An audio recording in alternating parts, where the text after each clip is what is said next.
जय माँ काली। आइए जानते हैं कि तिरुपति बालाजी में बाल क्यों दान किए जाते हैं।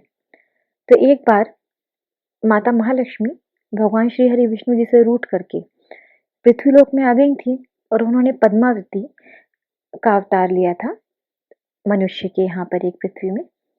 तो भगवान भी श्री हरि विष्णु जी उनके पीछे पीछे भगवान वेंकटेश बनकर आ गए थे। तो प्रभु जी एक टीले में रहने लगे।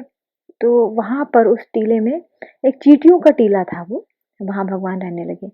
तो वहां पर एक गौ माता रोज आती थी और रोज आ करके स्वयं अपना दूध वहां गिरा के चली जाती थी और जिससे भगवान श्री हरि विष्णु जी की वहां पर भूख मिटती थी रोज।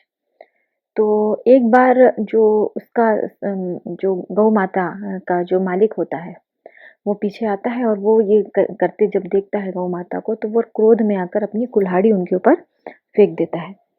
तो उस कुल्हाड़ी से गौ माता को बचाने के लिए भगवान श्री हरि विष्णु बीच में आ जाते हैं। तो उस कुल्हाड़ी से भगवान जी को चोट लग जाती है। जो जिस स्थान में सर के जिस स्थान में उनको चोट लगती है वहां के बाल भगवान के उस कुल्हाड़ी से कट जाते हैं।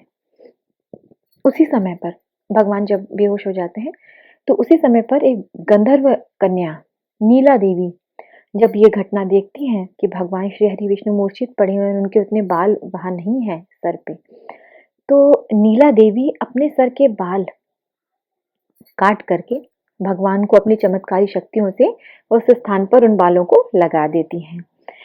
तो भगवान जब होश में आते हैं तो भगवान नीला देवी को आशीर्वाद देते हैं, गंधर्व कन्या जो नीला देवी है उनको, कि हे देवी आपने मुझे मेरे लिए अपनी सुंदरता का त्याग किया। सुंदरता यानी बालों को आपने मुझे दान की है।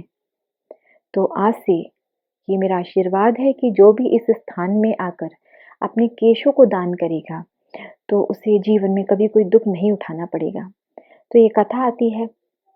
देखा जाए तो भगवान का एक बहुत बड़ा ये सीख थी उस समय की। आज लोग बाल तो दान कर देते हैं लेकिन उसके पीछे का उद्देश्य क्या था कि काम, क्रोध, लोभ, मोह, ईर्ष्या इन चीजों का त्याग करना है। त्याग त्याग का असली अर्थ समझाए थे भगवान ने। आज केश तो दान होते हैं लेकिन उसके पीछे का असल उद्देश्य क्या है वो भूल जाते हैं।